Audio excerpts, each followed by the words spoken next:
dan diberi kesehatan sehingga kita bisa melakukan kegiatan sehari-hari dengan lebih mudah. Saya lanjutkan diskusi kita. Saya mungkin masih memberikan materi, berikutnya akan saya alihkan di mana akan saya berikan tugas untuk masing-masing kelompok dan masing-masing orang ya nantinya bisa saling memberikan materi dan diskusi.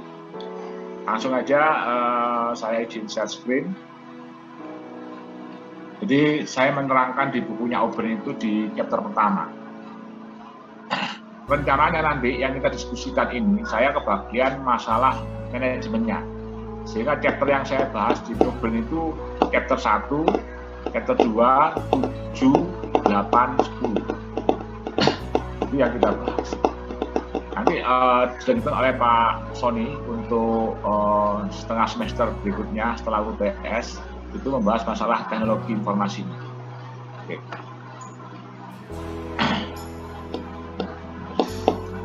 Jadi sekarang ini yang namanya sistem informasi ya atau teknologi informasi itu mau tidak mau sudah menjadi suatu kebutuhan sehari-hari.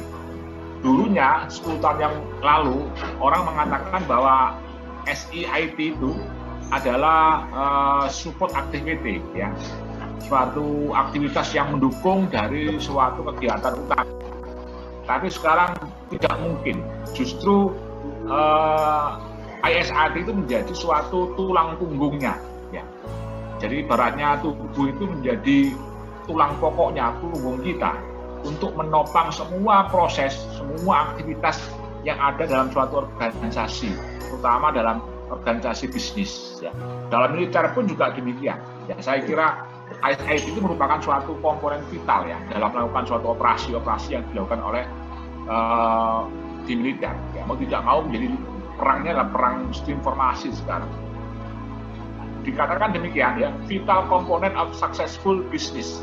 Jadi mau tidak mau sekarang ini kalau ingin sukses bisnisnya, maka modal utamanya di samping ada modal-modal yang lain adalah Anda harus siap dengan sistem informasi dan teknologi informasi. Kemudian help business expand and compete ya. Jadi akan membantu sekali untuk pengembangan bisnis dan kompetensinya di bidang apa yang akan dikerjakan. Improve efficiency and effectiveness of business processes. Jadi jelas dikatakan bahwa ISIT ini sebagai komponen utama sehingga dia akan sangat membantu bagaimana suatu bisnis itu bisa mencapai yang kemarin sudah kita diskusikan ya. Suatu organisasi itu mencapai efisiensi, ya, bagaimana bisa mereduksi, mengurangi kebutuhan input, dan juga meningkatkan improve efektifnya, ya. Bagaimana perusahaan bisa mencapai goals-nya, tujuan semaksimal mungkin, mau tidak mau, maka ISIT-nya itu sangat penting untuk disediakan. Ya. Izin Bapak. Oke, monggo. Tidak ada paparannya, Bu. Oh, mohon maaf. Lupa saya. Tadi terdengar suara saya ya? Terdengar, Pak. Sekarang sebagai facilitates managerial decision making. Bagaimana membuat keputusan yang tepat bagi seorang manajer itu akan sangat dibantu oleh adanya ISIT. Kemudian juga work group collaboration. Ya. Bagaimana ISIT itu bisa digunakan untuk bekerja sama, berkolaborasi. Apalagi sekarang ini eranya adalah era virtual company, ya, di mana banyak perusahaan yang tumbuh itu sebenarnya bukan perusahaan fisik tapi perusahaan-perusahaan sifatnya virtual. Ya. Artinya begini, masing-masing perusahaan itu membentuk perusahaan lagi, ya, tapi dengan cara virtual, kerjasama virtual, tidak harus mendirikan suatu bangunan sendiri mungkin. Ya. Jadi yang banyak sekarang adalah virtual company, virtual enterprise. Sekarang ada mulai banyak orang tiap hari bekerja di rumah, kerjanya apalagi work from home mungkin ya, kerjanya di kafe ya, kerjanya boleh di mana-mana terserah. Tapi sebenarnya dia itu langsung connect dengan suatu interface begitu, ya aplikasi di HP-nya atau di laptopnya gitu, dia terus bekerja.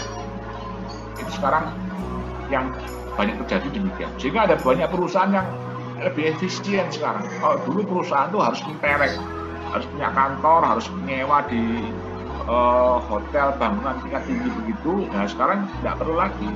Ya, mungkin hanya satu aja di Jakarta, di headquarter-nya di mana, yang lain ya terserah mau kerja di mana. Mungkin nanti secara rutin akan bertemu, mungkin secara 2 mingguan, 1 bulanan ya, ketemu di tempat mana begitu sambil ngobrol-ngobrol, makan-makan santai, kasih gitu capeknya. Tapi setiap hari ini tidak perlu kerja bareng di kantor. Nah, ini banyak hal yang terjadi. Bagaimana sistem informasi itu bisa membentuk suatu kolaborasi pekerjaan yang dilakukan oleh banyak orang. Jika nanti saya ulangi lagi, sebenarnya ada banyak potensi tugas akhir ya seperti yang bisa Anda lakukan. Tapi arahnya bukan membuat sistem informasi ya, arahnya lebih ke arah bagaimana kita fokusnya pada kolaborasi antar perusahaan. Bagaimana implementasi, bagaimana kita mengevaluasi implementasi ISIT pada suatu perusahaan. Bagaimana kita membahas CRM ya, kemarin sudah diterangkan dengan Customer Relationship Management. Bagaimana mengevaluasi atau merencanakan kebutuhan dan enterprise. Jadi kita tidak membuat aplikasi karena memang aplikasinya cukup besar, tapi lebih ke arah ke perencanaannya, ya, ke arah evaluasinya, ke arah kualitatifnya. Ya kan kalau memang tertarik, Anda bisa searching di banyak jurnal mestinya. Ya. Nanti ada pertemuan yang lain, saya coba untuk memberikan tugas bagaimana Anda mengeksplorasi materi-materi yang terkait dengan SIM ini di jurnal. Oke. Nah, kalau kita bicara sistem informasi, sebenarnya itu merupakan suatu gambaran sistem yang sama dengan sistem yang lain. Ya. Jadi sistem apapun itu definisi dasarnya ya sama. Sistem itu kalau digambarkan ada input, ada proses di tengah begitu, ya. Kemudian ada luarannya, ada output. Nah, di antara input dan output itu ada feedback namanya. Nah, tinggal dijabarkan apa inputnya, apa prosesnya, apa outputnya. Anda orang teknik industri, saya kira sudah paham, ya, menggambarkan bentuk dasar dari sebuah sistem itu bagaimana. Nah, ini ada penjelasan sedikit yang mungkin sudah sering kita dengar ya. A set interrelated component. Jadi suatu sistem itu adalah kumpulan dari subsistem, ya, kumpulan dari komponen-komponen yang saling berinterrelasi, saling berkorelasi, saling berkolaborasi, saling bekerjasama. Ya, demikian juga dalam sistem informasi, ada inputnya, ada prosesnya, ada outputnya. With a clearly defined boundary, ya, jelas dalam sistem itu ada batasannya. Ada komponen-komponen yang ada dalam sistem, ada komponen-komponen yang di luar sistem yang ada di lingkungan. Working together, ini ciri yang utama. Ya. Jadi ada komponen-komponen atau subsistem yang saling bekerjasama. Dalam sistem informasi itu ada data, ada proses, ya, ada mesinnya, ada komputernya, ada CPU-nya, ada macam-macam di situ. Ada inputnya. Inputnya berupa apa? Inputnya bisa berupa manual ketikan tangan kita di keyboard, itu input. Bisa berupa gambar kita scan, bisa berupa suara, bisa berupa database. Kemudian diproses dalam suatu sistem komputer atau dalam suatu jaringan yang luas sampai yang luas. Ada outputnya. Outputnya juga bisa bermacam-macam. Itu kalau kita arahkan pengertian sistem pada informasi. To achieve common offset objective, ya. Jadi jelas sebuah sistem itu mesti harus punya suatu objektif, punya tujuan. Kalau hanya kumpulan dari komponen kemudian berinteraksi tapi tanpa tujuan, ini itu belum dapat dikatakan sebagai sistem. Gimana katanya? Gambaran sistem kalau di perusahaan ya, saya bisa terangkan ini ada sistemnya, ada endpoint. Sekarang kan kita masih bisa ini nanti aja dulu. Nah ini kalau kita arahkan pada pengembangan pengertian sistem informasi. Ini kan sistem secara umum dalam suatu industri ya. An organized combination of people, hardware, software, communication network, data resources, policies, and procedure. Jadi suatu sistem informasi itu adalah kombinasi dari tidak hanya hardware software ya ternyata ya, tapi manusianya ya itu juga merupakan komponen dari sistem. Artinya dia komponen yang ada dalam boundary sistem yang kita ciptakan. Kemudian juga kebijakannya, prosedurnya, cara kerjanya bagaimana, skillsnya dari orang yang menggunakan sistem komputer ini itu juga merupakan komponen yang perlu kita siapkan. Di sistem store, retrieve, transform, disseminate information into organization. Jadi dikatakan bahwa sistem ini tugasnya itu apa ya, macam-macam sekarang ini ya. Kalau dijelaskan secara singkat ya demikian ini, menyimpan ya, kemudian dapat diambil, dapat transformasikan, dirubah, dapat diseminasikan, ya, disiarkan kemana-mana ya, pada suatu kepentingan organisasi. Contoh yang cukup beragam ya, ada card katalog in a library ya, jadi Anda masuk dalam suatu library begitu, dalam suatu perpustakaan, maka sekarang Anda sudah cukup menunjukkan cardnya, kemudian Anda bisa masuk, bisa pinjem semuanya dengan card itu aja kan, ada smart card gitu kan, harus jalan tol atau di mana-mana sekarang lagi musim smart card itu kan. Itu contoh suatu bentuk bagaimana informasi diterapkan di berbagai macam kegiatan. Smoke signal for communication ya. Jadi Anda lihat suatu deteksi asap di bangunan ya, yang ada di hotel-hotel, di kantor-kantor itu juga merupakan suatu bentuk implementasi dari sistem informasi ya. Jadi jangan menggambarkan informasi sebuah komputer itu enggak ya, sistem untuk mendeteksi adanya bahaya kebakaran, bahaya tsunami, macam-macam ya, itu merupakan suatu proses atau suatu implementasi dari penggunaan sistem informasi. Sekarang ini sudah ada di mana-mana ya. Ini gambarnya, jadi ada input data resource, processing data, ada output of information product. Ya tergantung inputnya bisa macam-macam, tergantung bisa apa yang kita masukkan ya, tergantung kebutuhannya. Kemudian juga ada control of sistem performance-nya, ya, bagaimana ada suatu pengendalian untuk performansi sistem ini. Jadi sistem informasi ini kita kontrol, ya, kita evaluasi, kita awasi ya, sejauh mana tingkat pencapaian performansinya. Kemudian ada storage of data resource. Ini contoh gambar input output yang sederhana. Sekarang ini sudah waktunya atau sudah zamannya namanya istilahnya cloud computing. Pernah dengar ya cloud computing ya? Ada yang bisa memberikan definisi ya? Monggo silakan. Cloud computing itu apa? Kalau ke manajer yang salah kita. Pak Haji Mulyono bisa dibantu Pak? Cloud computing. Pak.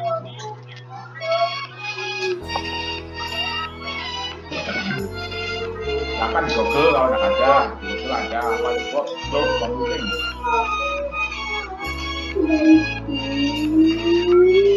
Monggo silakan.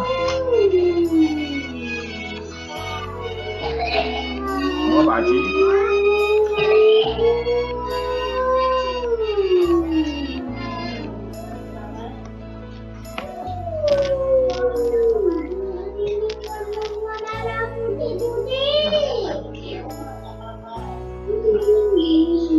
Halo, Pak Haji.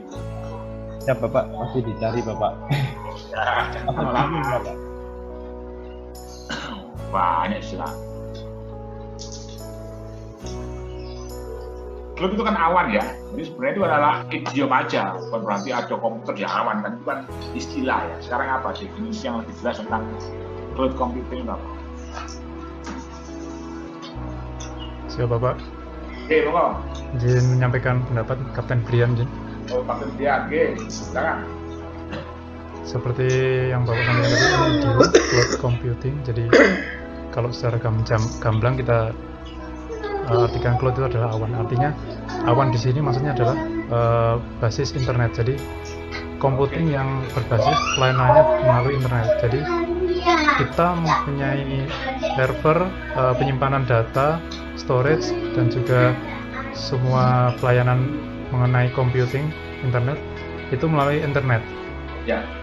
Jadi seperti mudahnya contohnya adalah data kita simpan di internet, jadi kita bisa diakses kapanpun dimanapun. Tanya begini, apakah tidak ada hardware-nya ada nggak dalam sistem cloud computing ini? Ada nggak? Komputer itu ada nggak? Ada. Apakah cuma internet toh? Nggak ada komputernya?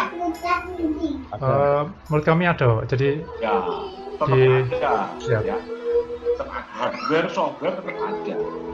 Siap. Internet itu kan hanya Minta penyambungnya bunda, aja ya. minta bunda. Sebenarnya Peluk peluk kita ya bunda, rayun pakainya. bunda sana. Tapi sebenarnya sistem Jangan ke komputernya ayah, ada. duitnya bunda semua yang Komplek. pegang. Tapi kita nggak tahu ya. Ya seperti Peluk kayak bunda Google, sana, sebenarnya rayun sekarang bunda. ada perusahaan yang Bunda lu memberikan nunggu layanan rayu itu, untuk pura-pura baca melakukan pura-pura. semua proses yang dibutuhkan Sini, ya, terkait dengan tadi itu macam-macam layanan tadi. Anda menyimpan data bisa di Google. Jadi semua proses sekarang bukan dikerjakan oleh seseorang atau perusahaan sendiri, tapi dikerjakan oleh orang lain. Seolah-olah orang itu tidak nampak. Ya. Ya, kita hanya menggunakan Sana peluk internet aja bunda untuk bunda, berbisnis. dek mau kacamata sana. Seolah-olah sistem komputernya itu informasinya itu di atas langit sana. Makanya dikatakan sebagai idiom cloud computing. Tapi sebenarnya ya tetap ada, ya tetap ada itu.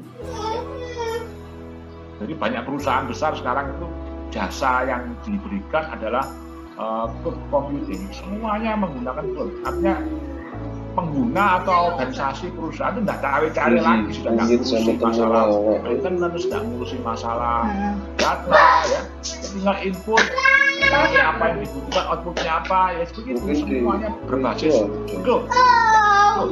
Punya ada banyak. Jadi diem itu ya. Ya, terima Teman kasih. awaknya Pak juga. Refli. Coba, Pak. Nah ini kalau mau didetailkan, ya ini diingat-ingat ya, karena basic kita belajar tentang informasi. Jadi ada input, ada proses, ada output. Ya, tadi juga ada kontrolnya. Nah siapa yang mengontrol? Ya tergantung kesepakatannya. Kalau misalkan dalam cloud computing, yang mengontrol ya orang yang menyewa tadi itu.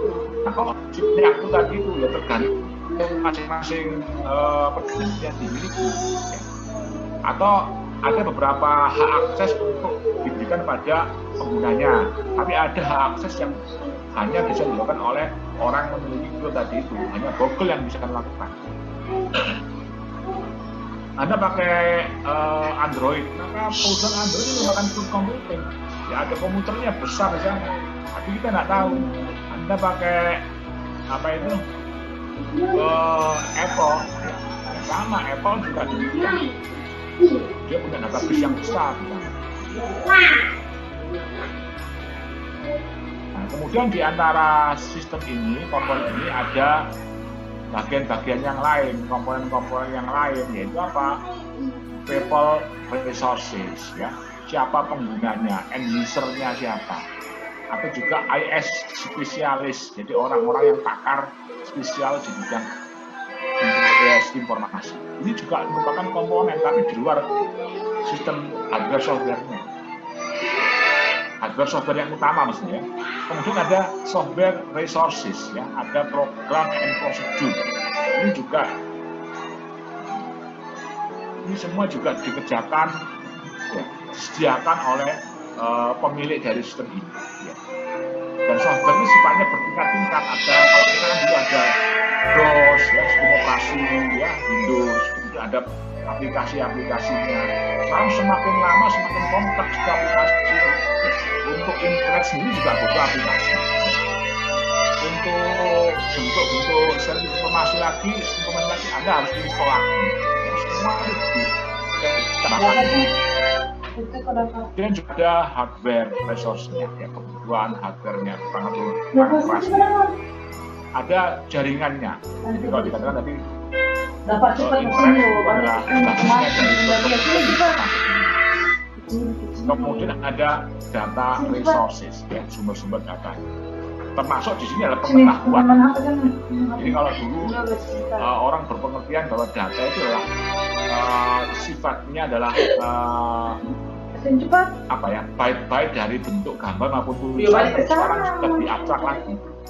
Pengetahuan seseorang itu juga merupakan suatu bentuk skills atau knowledge yang seseorang itu dapat dijadikan data, sehingga bisa kita gunakan untuk keperluan yang lain, ya. Data diproses, ya, kemampuan seseorang diproses, nah, kemudian dia bisa menghasilkan suatu keputusan. Contoh begini, ya sekarang ada banyak aplikasi-aplikasi yang digunakan untuk pasien yang berkonsultasi dengan seorang dokter, kan gitu ya. Nah ini suatu contoh bahwa sebenarnya yang diolah itu bukan data, tapi knowledge-nya seorang dokter. Bagaimana suatu informasi itu bisa menyimpan, bisa mengolah, ya, bisa bisa memiliki kemampuan sebagai seolah-olah menjadi kecerdasan seorang dokter. Artinya yang dia punyai adalah knowledge.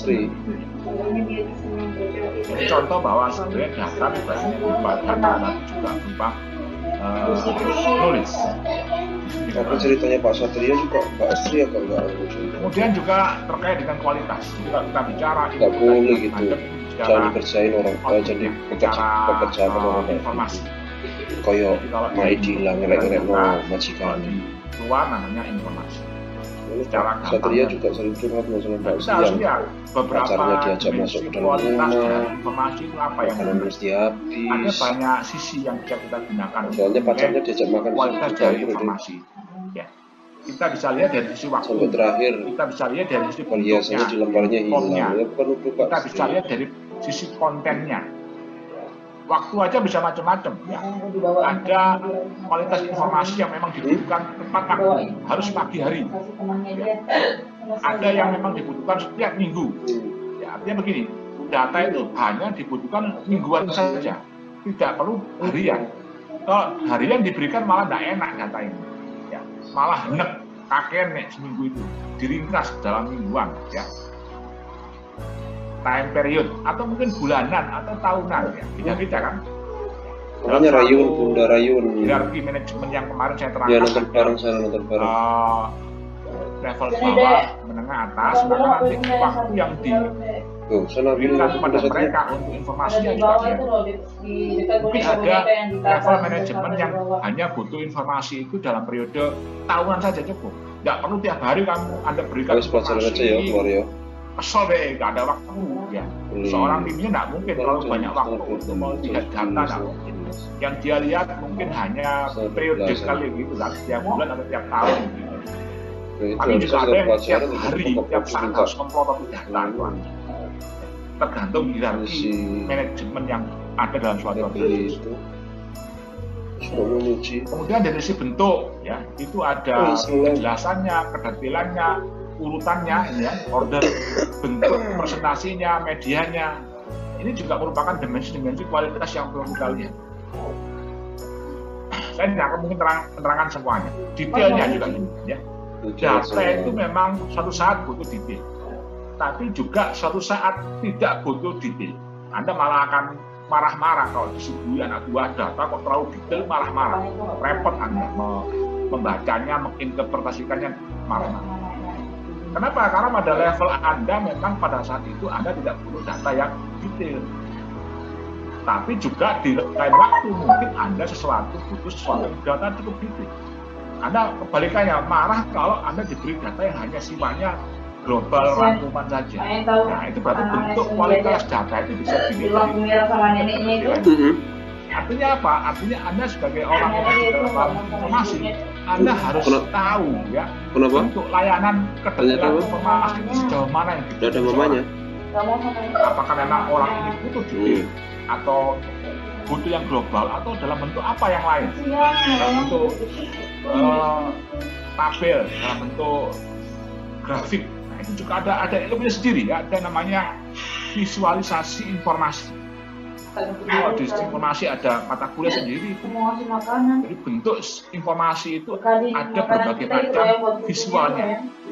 Ya paling gampang itu kalau kita bandingkan, kita pada suatu saat butuh data, butuh informasi yang berupa gambar, ya, berupa grafik. Tapi mungkin di lain waktu kita justru tidak suka grafik itu. Ada sesuatu informasi yang memang lebih enak bisa dilihat tabel. Nah macam-macam.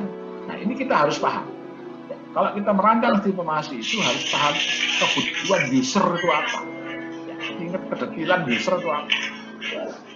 Mungkin juga medianya, ya. Medianya itu bentuk informasinya disebarkan lewat apa. Itu juga merupakan salah satu bentuk quality informasi. Ya, ada orang suatu saat butuh informasi yang hanya bisa dibuka di laptop. Nah, tidak suka informasi ini dibuka di media yang lain, tidak suka. Tapi juga ada yang sifatnya memang informasi itu memang cocoknya disebarkan lewat media sosial. Nah, ini harus paham ya. Jadi kan juga kontennya ya. Untuk konten-kontennya juga ada berbagai macam. Kayak buahnya itu ukuran untuk lagi ada cakupannya, ada fotonya, ada ada tingkat ketepatannya, ya macam-macam. Anda mungkin sekarang harus hati-hati kalau ada informasi media sosial itu belum benar ya. Karena ada banyak orang-orang yang memang menyebarkan informasi seolah-olah informasi yang akurat padahal kan tidak. Mungkin Anda harus melihat dari berita resminya. Itu contoh yang sekarang terjadi demikian. Karena memang ya tadi itu kita harus hati-hati ya. Bentuk informasi itu bisa dibuat sedemikian gampangnya sekarang. Sehingga Anda harus memfilter informasi-informasi itu kebenarannya apakah memang sudah dijamin ya. Anda harus tahu lihat medianya apa yang menyiarkan itu. Sekarang itu kan gampang sekali orang membuat website abal-abal itu kan gampang sekali. Bahkan ada timnya sendiri ya, kalau Anda dengar saya buzzer.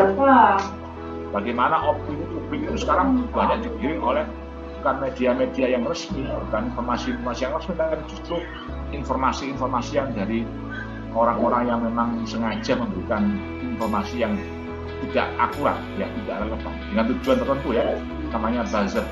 Atau kalau sekarang sedang hoax, gitu kan? Nah ini sudah mulai. Oke, jadi Anda harus tahu bahwa ada atribut kualitas dan informasi itu masalah waktu, bentuk dan konten. Oke, silakan kalau ada yang bertanya silakan. Ini adalah peran dari informasi yang terkait dengan bentuk organisasi yang kemarin, ya. Dari mulai level bawah, menengah, dan atas. Kalau level bawah itu apa? Level bawah itu lebih ke arah business process and operation. Jadi informasi yang ada pada organisasi di level bawah itu lebih ke arah membantu atau mendukung adanya proses bisnis, mendukung adanya operasi. Kalau dalam suatu industri ya lebih ke arah bagaimana informasi itu bisa digunakan ya untuk mendukung kebutuhan mengubah input menjadi output, kebutuhan untuk merencanakan kebutuhan material, kebutuhan sumber daya manusia, jadwal schedule kerjanya, schedule mesinnya itu sekarang sudah pakai informasi. Maka itu adalah informasi yang berada di level bawah, ya, support business process and operation. Nah, di tingkat atas Anda harus paham kebutuhan orang manajemen di tingkat atas itu, tingkat menengah itu bukan untuk operasi, tapi untuk membantu apa? Mengambil keputusan. Jadi sebenarnya informasi itu banyak macam-macam sebenarnya. Tergantung siapa yang menggunakannya atau apakah di level bawah, level menengah atau level atas. Nah, kalau level atas lebih ke arah untuk merencanakan perencanaan yang strategis, ya, corporate strategis, perencanaan untuk jangka panjang, perencanaan untuk melihat lingkungan di luar eksternal organisasi, ya. Perencanaan untuk bersaing dengan organisasi yang lain itu orang-orang yang ada di level atas. Sehingga mau tidak mau Anda kalau membuat informasi yang di level atas maka bentuknya ke arah sini, bukan kebalikannya. Orang di level perwira atas Anda berikan informasi yang sifatnya operasional.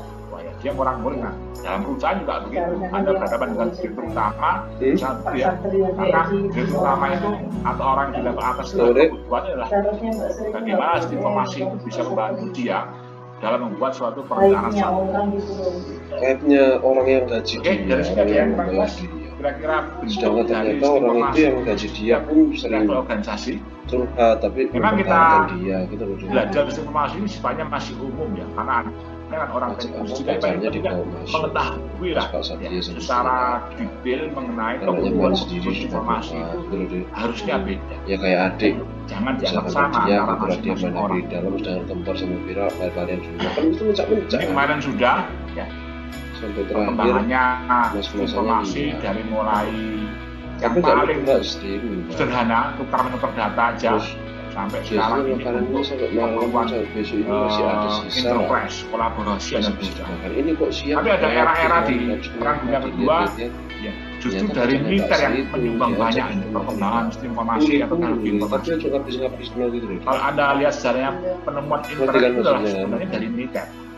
Bagaimana ini kayak kita memacu dulu orang-orang ya, ilmuwan di itu bidang gila teknologi sama bisa memanfaatkan Rio ya, teknologi untuk membantu kalau di strategi rumah enggak apa-apa, operasi tapi kalau perangnya ngabis-ngabis dulu itu kan di medan akhirnya yang kayak cukup luas sepupu begitu, yang sehingga ponakan ada dia itu penemuan makanya tentang kalau nggak internet. apa-apa tapi ya Anda bisa baca sejarahnya bahwa sebenarnya kayak gitu yang menemukan atau yang mendorong adanya penemuan internet itu awal-awal itu sudah lama di tahun 20-an. dia nggak jadi Cuma orang umum atau organisasi bisnis belum berharap dari menggunakan. dukungan sama Militer sudah menggunakan. ya kita bisa berdaya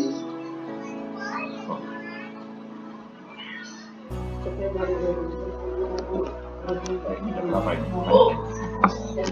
Oh, yang Nah, ini perannya, ya.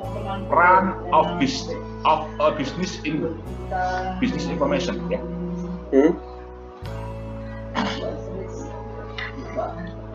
Jadi begini, tadi kan ada cloud computing istilah gitu ya. Kita bicara dari cloud computing.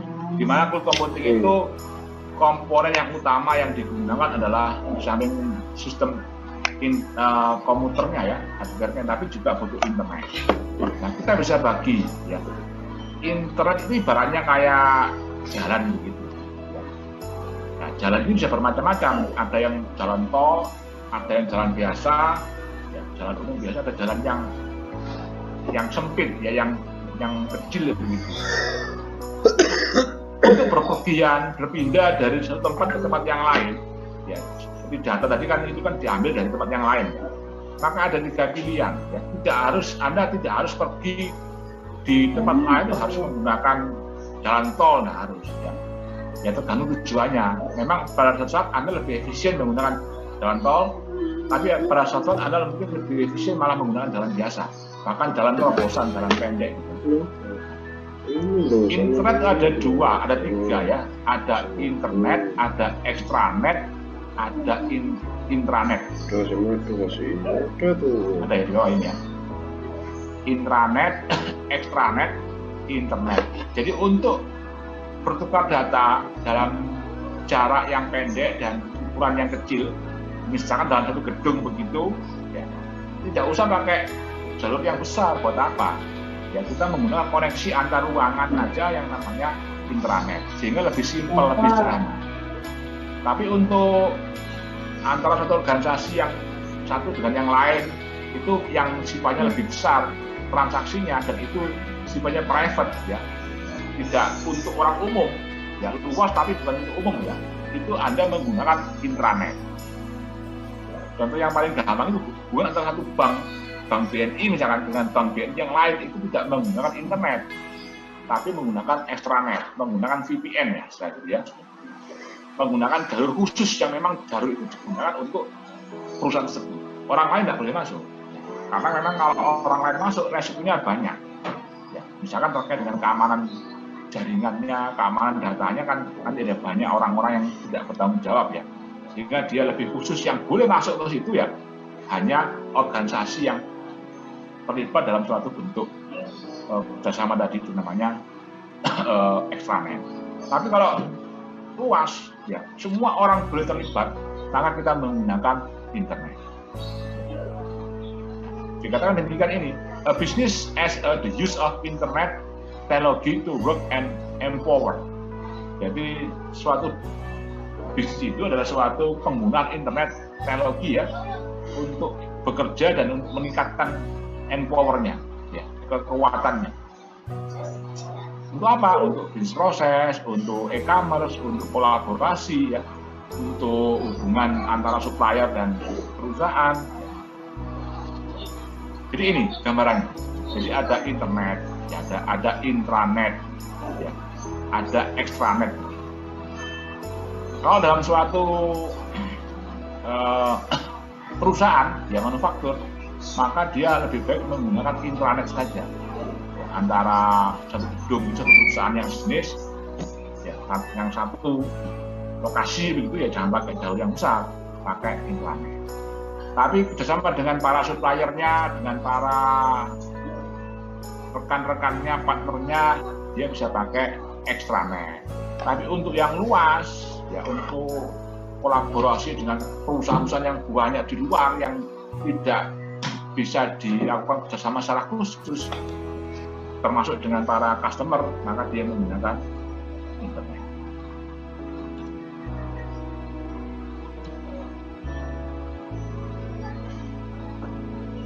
Ini bentuk klasifikasi sistem informasi, ya. Jadi ada sistem informasi yang gunanya untuk operasi, ya, ini operation support system.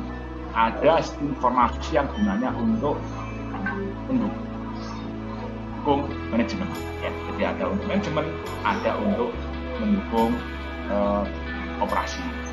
Untuk mendukung operasi, ya, support juga dibagi-bagi. Ada untuk processing system, ada untuk transaction system, ada control, ada kolaborasi. Ini yang diklasifikasikan terhadap support of business operations. Ada yang terkait dengan manajemen support. Untuk apa? Sudah dikasih itu, minta yang di adeknya, ya aku ini. Manajemen information system, decision support system, executive information system, specialist processing system. Jadi memang sistem informasi ini yang khusus dibuat untuk kegiatan manajemen. Yang kiri, kegiatan realnya, kegiatan operasinya. Nah nanti ini digabungkan, akhirnya digabungkan. Nah, ketemunya di sini, dirangkum begini ya. Orang-orang yang berada di level top, level manajemen itu merangkum semuanya. Merangkum yang operasi dan merangkum yang manajemen. Ada expert system, ada knowledge management system, ada strategic information system, ada functional business system. Ya. Ini namanya sistem informasi yang merangkum dari sisi operasi dan dari sisi manajemen. Ini kegunaannya, expert advice to decision maker. Untuk para expert, ya, memberikan nasihat, advice dalam mengambil keputusan. Membantu untuk memanage organization knowledge. Ya. Bagaimana seorang pimpinan itu bisa mengelola pengetahuan dari masing-masing anak buahnya. Bukan mengolah data ya, karena masing-masing orang itu punya anak buahnya, ya, itu punya pengetahuan yang cukup spesialis, maka pengetahuan ini pun perlu diolah. Misalnya begini loh, Anda mendapat tugas suatu pekerjaan, ya, tour of data, di mana tugas data ini ada banyak kebutuhan skill masing-masing orang, masing-masing pasukan, ya. Nah, Anda harus tahu masing-masing orang ini apa keahliannya, ekspertasinya bagaimana. Ini yang kita kelola, ya, kita bantu menggunakan sistem informasi untuk membuat suatu perencanaan strategis dalam menggabungkan pengetahuan atau knowledge, ya, dari masing-masing orang ini. Artinya apa? Artinya kalau misalkan orang ini keluar, ya, dari organisasi, tapi pengetahuannya masih ada. Ini yang penting. Apalagi sekarang kan musimnya sekarang profesional, ya, orang itu boleh kalau di organisasi perusahaan, ya, boleh aja orang itu setahun kerja kemudian kontrak belum habis keluar, tidak masalah, asalkan dia itu sesuai dengan kontraknya. Kalau keluar dia harus bayar punishment sekian, tidak masalah. Seperti orang pemain bola, ya, gitu, ya, bebas aja dia keluar masuk dalam satu tim segitu, bebas kan. Yang penting gue cocok, ya, tidak masalah. Nah itu diantisipasi. Pengetahuan orang itu diantisipasi. Kalau orangnya pergi, oke, nggak masalah, tapi pengetahuannya jangan sampai hilang. Kemudian support competitive advantage. Bagaimana suatu sistem informasi yang merangkum tadi dari sisi operasi dan dari sisi manajemen itu digunakan untuk alat bersaing, ya. Tugasnya seorang top level manajemen itu kan merencanakan kompetitif, ya, kompetisi dari masing-masing organisasi tadi bagaimana dengan yang lain. Ini dibantu. Dan juga functional business system, ya, bagaimana informasi itu mendukung, ya, untuk keperluan-keperluan basic dari suatu proses bisnis dari masing-masing departemen yang ada. Nah ini contoh gambaran secara umum bahwa dari punya O'Brien ini menjelaskan sistem informasi itu ada dua sebenarnya, ada operasi, ada dan dirangkum di atasnya.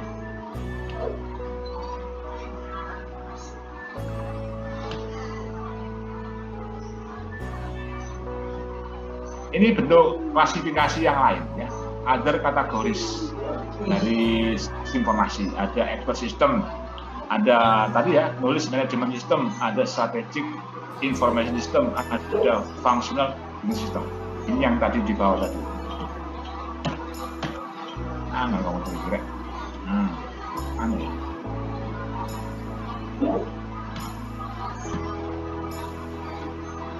Ini ya. Keempat ini kalau dijelaskan di sini.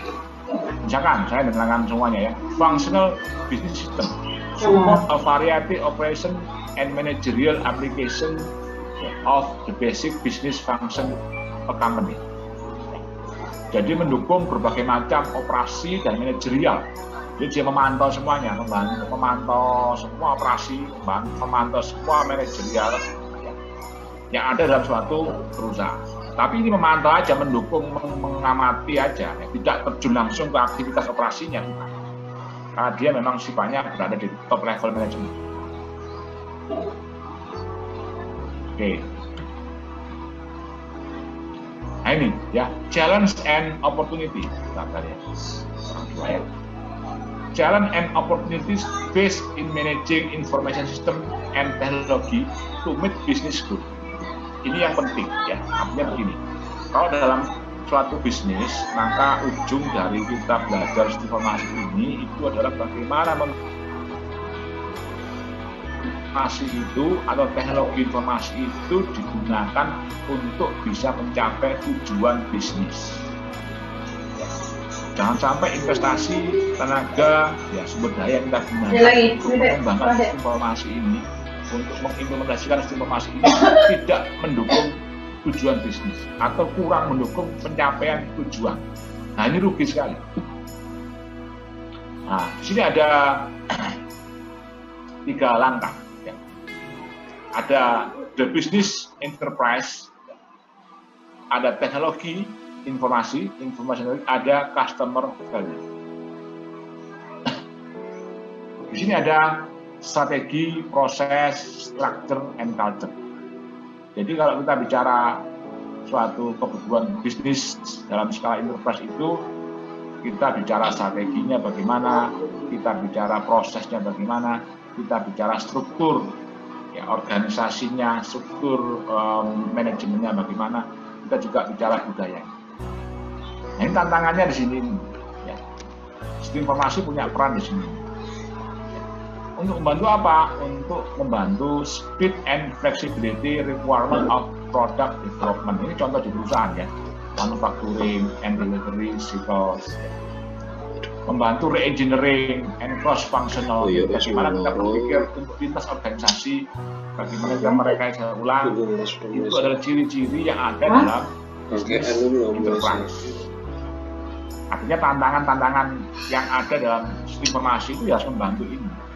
Integration of business, ya. Jadi sistem informasi itu punya tantangan untuk membantu integrasi dari suatu aktivitas bisnis secara elektronik. Nah, kemudian di sini nih ada bisnis yang terkait dengan IT development. Jadi kalau di sini ini arahnya bagaimana sistem informasi itu atau teknologi informasi itu kita kembangkan, kita gunakan, kita pilih teknologi apa yang tepat untuk masing-masing kebutuhan yang ada dalam bisnis. Use the internet, intranet, extranet, website, ya. Ini semua keputusan yang harus diambil. Diffusion of web technology to interwork employees, customer, and supplier. Bagaimana kita bisa memanfaatkan teknologi informasi ini untuk web teknologi kita. Ya, artinya kan gini, kita sekarang ini hampir semuanya sistem informasi yang ada itu berbasis web. Mau tidak mau berbasis web, nggak mungkin harus berbasis kayak dulu, berbasis PC nggak mungkin. Nah, kita harus bisa menggunakan ini teknologi informasi ini untuk keperluan sistem informasi yang memang cocok jadi digunakan untuk semua orang. Kemudian yang terakhir adalah ini, customer value, business value. Ya. Jadi sistem informasi itu punya peran yang lain yang juga tidak kalah penting, yaitu bisa membantu perusahaan untuk menciptakan customer value. Ya. Artinya nilai yang baik di mata pelanggan yang disediakan oleh perusahaan itu apa. Jadi informasi itu harus bisa membantu perusahaan untuk memberikan give customer what they want, ya, memberikan sesuatu kepada pelanggan sesuai dengan apa yang dia inginkan. Itu artinya Anda butuh sistem informasi. And how they want, ya, bagaimana dia bisa mendapatkannya, bagaimana dia bisa mendapatkan harga yang murah. Ini peran sistem informasi, peran terkait dengan IT kunci. Iya. Kemudian yang lain adalah di ujungnya adalah coordination of Dulu Bu Ani manufacturing and business kita pernah process. gimana coba? Jadi mau Dia tidak pinjam mau duit kita informasi kasih harus nggak, kita membantu minta, perusahaan dia minta melakukan HP, koordinasi dengan para suppliernya kita kasih HP sampai malah ke ngomong 3G. hilirnya ke pelanggan. Bagaimana sistem informasi itu untuk membantu saluran pemasarannya, bagaimana membantu partnership kerjasama perusahaan dengan para distributornya, dengan para retailnya, itu semua harus pakai sistem informasi. Anda begitu pesan Bisa barang jadi. di Amazon misalkan, begitu ada klik ya buy now, itu maka semua orang yang terlibat dengan produk yang Anda pesan sudah terhubung semua. Siapa penyedianya, ya, kemudian nanti siapa yang akan mengirim, kemudian kalau barang ini habis di retail, supplier mana yang akan menyediakan, itu sudah terhubung semua, sudah koneksi dengan yang lain. Tidak dihitung manual begitu, tidak. Oke, itu saya kira gambarannya. Ini adalah kemarin sudah diterangkan, ya, proses membuat informasi berulang terus, perbaiki terus, ya, tidak mungkin sekali jadi. Terus diperbaiki. Kalau suatu informasi itu tidak diperbaiki, maka dia akan tidak digunakan oleh orang lain. Orang akan berpindah ke tempat lain, ya, pindah menggunakan informasi yang lain. Saya kira itu keterangan saya sebagai pemancing. Itu pengadilan. Berikutnya akan saya beri tugas yang lain. Tapi kan mending diambil diasuh sama bapaknya daripada sama Iya. Jadi emaknya. tadi saya di sistem informasi ini untuk setengah semester ini kan ada 5 bab. 1, 2, 7, 8, 10. Maka berikutnya Anda yang menerangkan. Ya, ada 4 bab sisanya ini. Karena ada 4 bab, maka nanti dibuat 4 kelompok. Kejayaan kuliah itu ya. Kita ada 18 orang, maka nanti anggotanya kira-kira kalau ada 4 ya, ya 5 lah, 4 atau 5. Masing-masing membahas satu chapter. Silakan gitu. Ya mungkin kelompoknya beda dengan yang kemarin tadi ya. Kemarin kan 3 orang. Kita perhatikan, ya, masing-masing kelompok mempelajari dulu materinya, apakah dia chapter 2, buat yang lain. Kemudian membuat presentasi menggunakan PowerPoint. Ya. Yang perlu diingat jangan banyak-banyak, maksimal 17 halaman. Ya, ingat 17 halaman. Nggak tahu bagaimana caranya Anda merangkum, ya, dari tiap catatan itu dengan 17 halaman. Halaman 1 berisi judul, ya, nomor chapter dan nama kelompok. Halaman 2 menjelaskan outline-nya, konten dari materi yang kita jelaskan nantinya. Nah, baru halaman 3, 15 ini menjelaskan materi presentasi, berisi rangkuman dari chapter yang dibahas. Di mana setiap halaman materi presentasi ini, nanti kan ada banyak anggota tuh. Masing-masing kan dibagi, mungkin ada yang menerangkan 3 halaman, menerangkan 2 halaman. Nah, tolong diberi nama di masing-masing slide siapa yang nanti yang menerangkan. Gitu ya. Paham ya? Jadi di masing-masing slide misalnya halaman 3, 4, itu adalah Kapten Wahyu, ya silakan Kapten Wahyu ditulis di situ. Halaman 7, 8, 9, ya Pak Haji, Kapten Haji, ya ditulis di situ. Ya sehingga tahu, karena kami online ya, saya tidak bisa kenal satu-satu dengan lebih gampang kan. Nah, tolong nanti, oh ini presentasi ini yang terangkan kelompok 3 namanya Pak Bilar Cipta. Materi presentasi berisi gambar dari buku, dari Ubrin ya, bukan gambar yang lain ya. Kita belum mengambil dari sumber yang lain, kita pakai bukunya Ubrin. Dan penjelasan singkat, jadi buat kalimat yang singkat-singkat aja. Dan di setiap slide itu diberi judul. Ada judulnya, ada title-nya. Kita buat PowerPoint yang kemarin kan saya sudah mengajari cara membuat citasi cara memberikan data isi. Nah, sekarang kita belajar buat slide yang bagus itu bagaimana, kita simulasikan.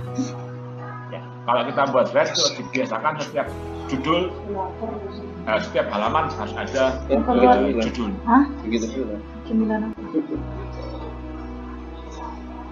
Tapi kan Mas batu nggak boleh sembarang. Bukan huruf juga demikian ya, ada aturannya, nggak boleh buat huruf terlalu kecil, nggak boleh buat huruf terlalu besar.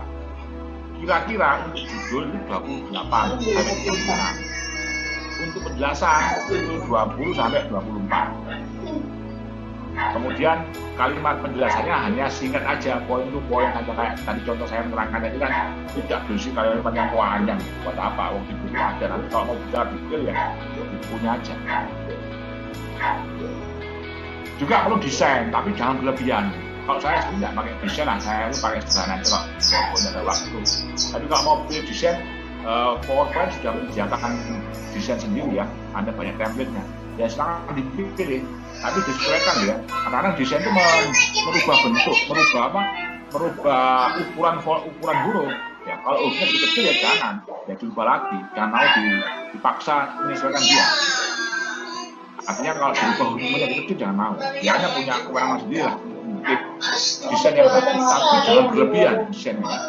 Nanti malah ruwet nanti kayak anak sekarang itu kalau disuruh buat PowerPoint itu ya genap menurut saya. Di sini gambar tadi kalau hubungannya gambar apa gitu kan, sehingga fokus informasi itu menggelambir ya, gambar aksesoris yang ditunjukkan, informasi yang pentingnya mana jelaskan sama dia. Nah ini jangan sampai terjadi demikian. Nantinya minggu depan masing-masing kelompok diberikan waktu presentasi ya 15 sampai 20 menitan ya. Kemudian nanti filenya dikumpulkan minggu depan juga ya, dengan format PDF ya, diletakkan di folder 2, diberi nama kelompok berapa dan nama chapternya. Nantinya ini berkelanjutan ya, namanya ini era pembuatan video ya, diseminasi melalui media sosial.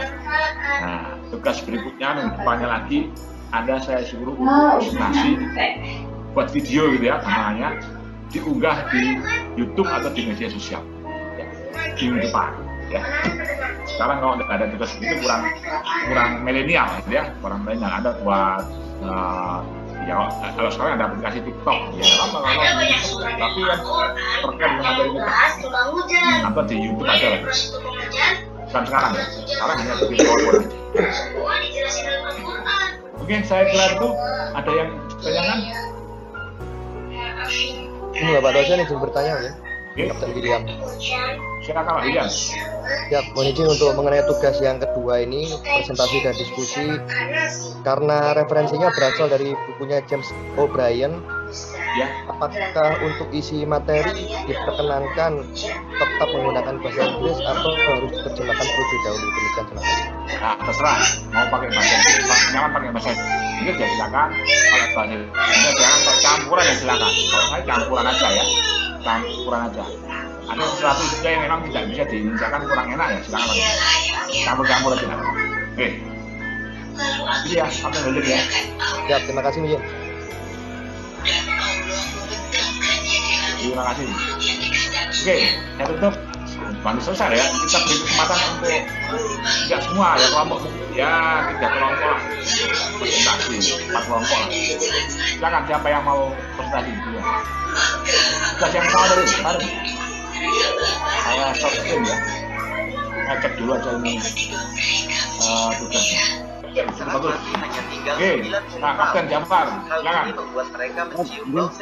Kami izin mempresentasikan untuk kelompok kami. Nomor 2 ya. Nomor 2 aja ya. Oke, silakan. Share screen. Jadi dia adalah tersangka pertama. Saudara tidak mendapatkan banyak informasi.